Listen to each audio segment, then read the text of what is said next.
Okay, so in 7th grade you had a line, all of your lines went through the origin. They all went through the point 0, 0. In 8th grade, we're going to move that line off the origin. Now, when I did that and I moved that line, did I change the tilts of the line? No, I didn't. So there's really nothing different if it's on the origin versus if it's not on the origin in terms of slope. It still has the same tilts. Okay, so keep that in mind. All right, so if you're filling along with the notes, we started to just brainstorm ideas or what they remembered about slope, but since you're not here to discuss with me, I'm going to skip this part and just get straight into the notes. If you haven't noticed yet, my theme today is ice sculptures. Okay, so here is our vocabulary. So slope compares two things. You will never hear your parents or anybody in your life talk about slope in their job or how they use slope, but you do right now, and your parents do right now, use slope every day. We just don't call it slope. A lot of times we'll call it a rate or a rate of change. So it compares two things. It's a ratio of two things. For example, if you guys are driving down the road, you'll see a sign on the side that tells you the speed limit. That is a rate of change. You have to go 60 miles per hour. So 60 miles per 1 hour. That is a type of slope. When we're looking at a graph, we write it as a ratio. It compares two things. Usually we'll write that ratio as a fraction. It compares the vertical change, which you guys have referred to that as rise, to the horizontal change. Again, you guys have heard that horizontal change referred to as run in past years. And instead of writing repeatedly slope equals, slope equals, slope equals, we always want to shorten things. Now, if we use a letter to shorten it, a lot of people would assume that we are going to use the letter S. That makes sense. But for everybody that has sloppy handwriting in math class, S's look like 5s, and so that can kind of get confusing. So we don't use the letter S to represent slope. We use the letter, and this is going to be kind of crazy, the letter M. I had no idea why, but I was told once, and I think I looked it up, that slope used to be called the modulus of slope, and they just shortened it to make it slope, but they still kept the M to represent slope. Okay, so now we know what slope is. Let's talk about the 4 different kinds of slope.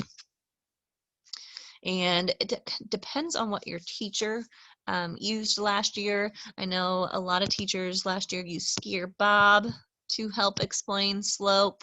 I've also seen the slope face. I'll draw the slope face out to the side. I think Mrs. Lee likes to use the slope face if you had her last year. We have a positive slope, a negative slope, an undefined slope, and a 0 slope. That's the slope face guy there. All right, so I'll try to kind of talk about both of them. If we are reading a graph, we read the graph just like we read in English class. We read from left to right.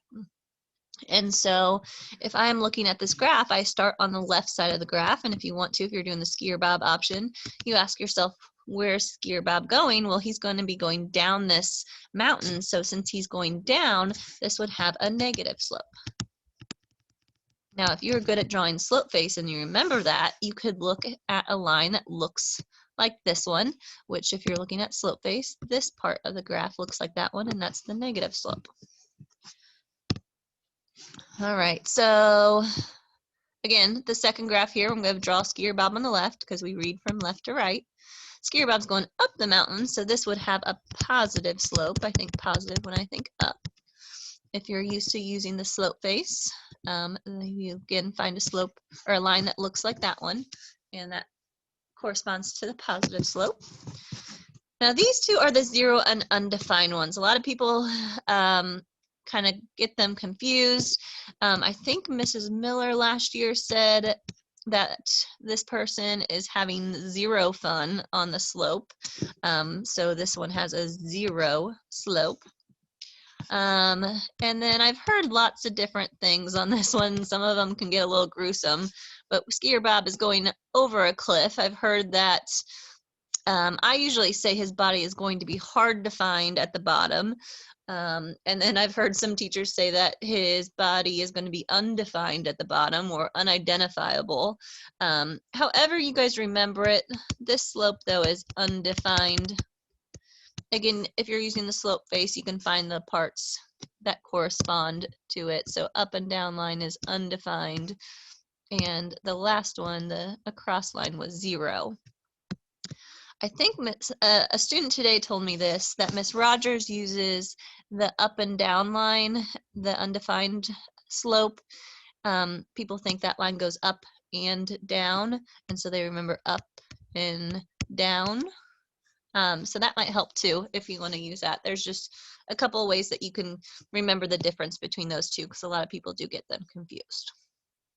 Okay, so now we know what slope is, and we know the 4 different kinds. Let's actually start to find slope, like the actual slope given a graph. Okay, so when we do this, we always write slope as a fraction. And just like before, we always want to simplify our fractions. And here is where rise over run comes into play, that ratio of comparing the two. So I'm going to compare what our rise was to what our run is. Now, if I'm reading this graph correctly, and I'm reading it from left to right, I am either going to go up or down, and that's going to determine if it's positive or negative, just like we talked about on the last page or the last slide. And then I'm always going to run to the right. So that bottom number should always be positive since we're going to the right. But based upon if we go up or down, it's going to be if it's positive or negative. Okay, so let's do a few examples. Now, I started off with giving you the points, but eventually you're going to have to put your own points in. Okay, so I want to read this graph from left to right. So I'm going to start with the point on the very left, and I am going to first decide if this is positive or negative. You can put Skier Bob, you can do the slope face, however you want to decide. He's going up, so I know that this graph is positive. Okay, so I want Skier Bob to go to the very next point. So I'm going to figure out how many boxes does he have to go straight up to get to that point, and how many does he have to go straight to the right. Okay, so that's what we're going to count here. So straight up, he has to go 2 full boxes. There's 1, there's 2. So our rise is 2. And then now Skier Bob is right here, and he has to run to the right just 1 box. So our run is 1. And so we make our slope a fraction of rise over run, so 2 over 1. And just like we said earlier, anytime it's a fraction, we always want to simplify. Now when I simplify, I just make it smaller if I can. Less writing. Do not change it into a mixed fraction. So in other words, if our answer was like 3 over 2, don't change that to 1.5. 3 over 2 is preferred, an improper fraction. All right, so let's try another example. Okay, so I'm going to put Skier Bob here on the left side. Again, we read from left to right. He's going down, so this is going to have a negative slope. So in the end, my answer should be negative. I'm going to start at the left point, and I'm going to go to the very next point. Now, since we said it's negative, he's going down and then to the right. So how many is he going down? He's going down 1, 2 boxes, so down 2, negative 2. And he is running to the right. Now he's here, 1, 2 boxes, so 2 boxes. Make my slope rise over run and simplify. This also simplifies to a whole number. Negative 2 divided by 2 is negative 1.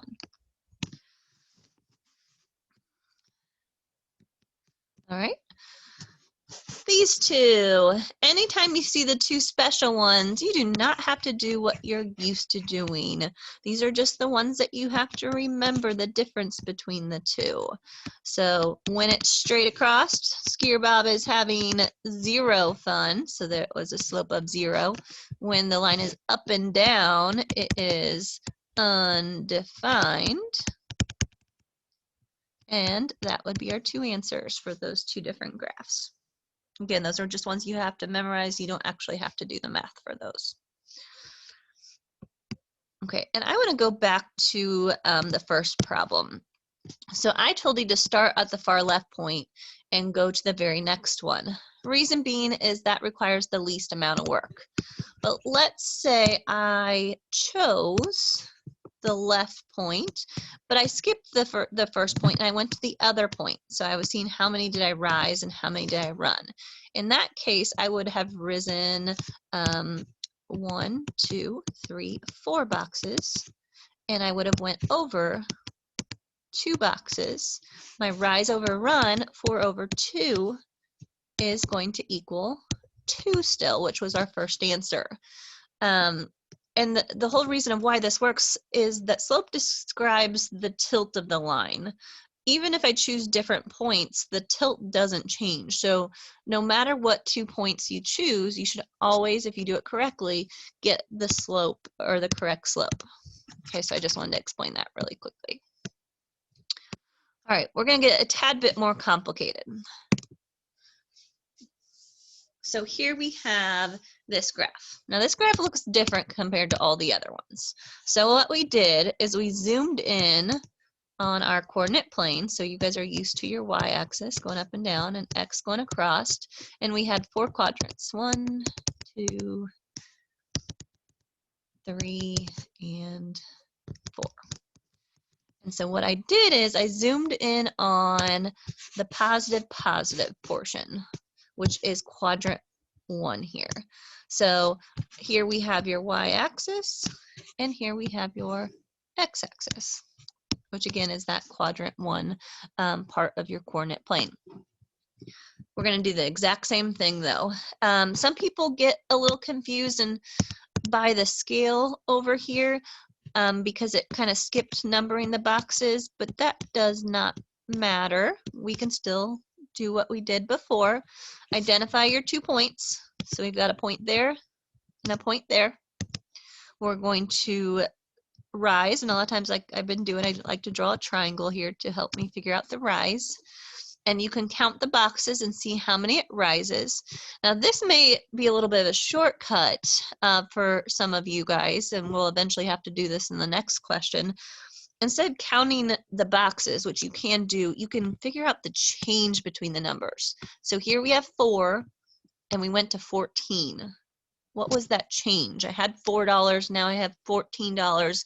I went up by 10.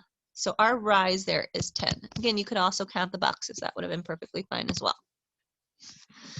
And then we're here, Skier Bob's here, and we're going to go to the right. How many do we have to go to the right? Again, you can count the boxes, or you could look down at the bottom and see what the change was. It went from 0 to 5, which is a change of 5. And our slope is rise over run, so 10 over 5, which equals 2. We have an answer of 2 there. All right, I'm going to try another one here. Now this one, if you count boxes, you are going to make a mistake because we're not going by ones.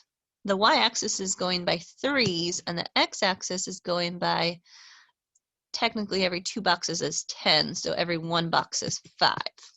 Okay, but we're going to go ahead and do this one. And this one, in my opinion, is as hard as kind of we get.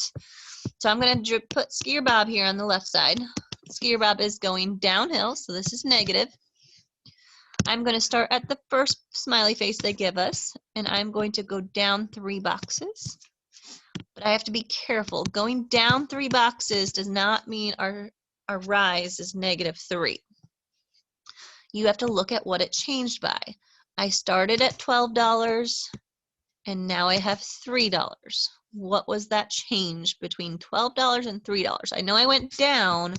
How much money did I go down? And you can either subtract with a calculator, or you could just subtract in your head, but we went down. 12 minus 3 is 9. Our rise is -9. Okay, so Skier Bob is here now, and he's going to go to the right.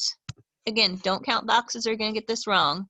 Skier Bob started here with 10 and he went to 40, and you're trying to figure out what that change is. 10 to 40, you can subtract them. 40 minus 10, that is a change of 30.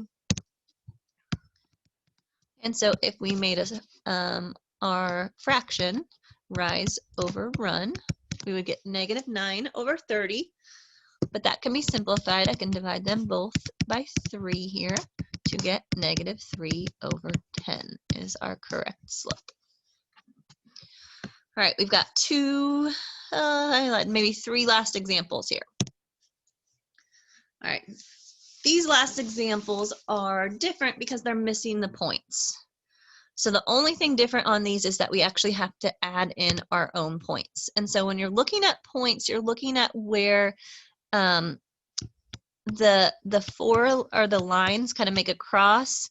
I want the line that's given to me in red to go straight through that cross area. Okay, so that's what I'm looking for. So if I look right here at when the x is 1, that does not go through a cross. If I look at 2, it's really, really close. If I look at 3, that's where the line crosses the grids. And I need 2 points for this. I see another one at 0, 0. I see another one if I go left 3 down 1, so negative 3, negative 1 would also be a point. Again, you only need 2. Any of those 3 would work. I'm going to put Skier Bob on the left side, so I know that Skier Bob is going uphill, so that's positive. I'm going to have him start on the left and rise. And when he goes up 1 box. And then he runs to the right 3 boxes. So our slope is 1 over 3. All right, go ahead and pause now and see if you guys can get this question on your own. Be very careful though, because this scale is not going by ones. So make sure you are careful with that. All right, go ahead and pause now and try this one on your own. Okay, let's see how you did. First off, you need to identify 2 points. So 1 point that you can use is 0, 0. The only other point that you can use is 20 newspapers and $5. Okay, so when I rise 1 box, I cannot say, and since I'm rising, it's positive, I cannot say that my rise is 1 because I have to look at how many dollars I went from. I went from 0 to $5. That was a change of $5. My rise is $5. And then I have to look at my run. I went over 4 boxes, but again, don't use 4. We have to see how that changed in our newspapers. We went from 0 newspapers to 20 newspapers. That was a change of 20. So make your fraction, rise over run, and this would simplify, divide them both by 5. It would simplify to 1/4. Now, if you counted boxes on this one, you got lucky that it just so happened to be the same, but usually that does not happen. Okay, so based upon your answer and how you did, try one of these. So if you missed that last one, try one similar to it. Try the first one. If you got it right, try the second one. Go ahead and pause now.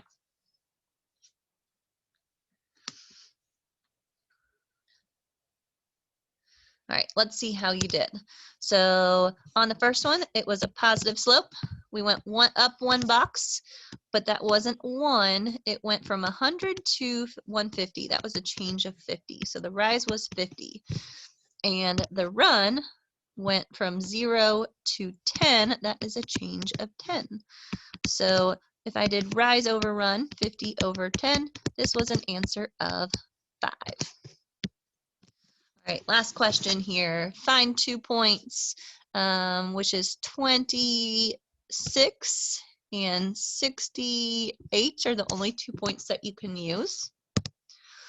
We have to rise 1 box, but again, that's not 1. We went from $6 to $8. That was a change of $2, so our rise is 2. And our run we run 3 boxes, but be careful, I went from 20 minutes to 60 minutes. That is a change or a difference of 40. So if I made my fraction 2 over 40, that equals 1 over 20. And then here's a little bit tougher question. What does the slope mean based upon the graph labels? All right, so our rise is our dollars, our cost. So this costs $1 per, I always read a fraction as per 20, and I look at my run labels are minutes. So a long distance call would be $1 per 20-minute phone call. That's what that meant. All right, hopefully you guys find this helpful. There is a homework assignment that I will also post, and I'll post the answer key as well so you guys can check your answers as you go. All right, hope to see you all soon. Bye.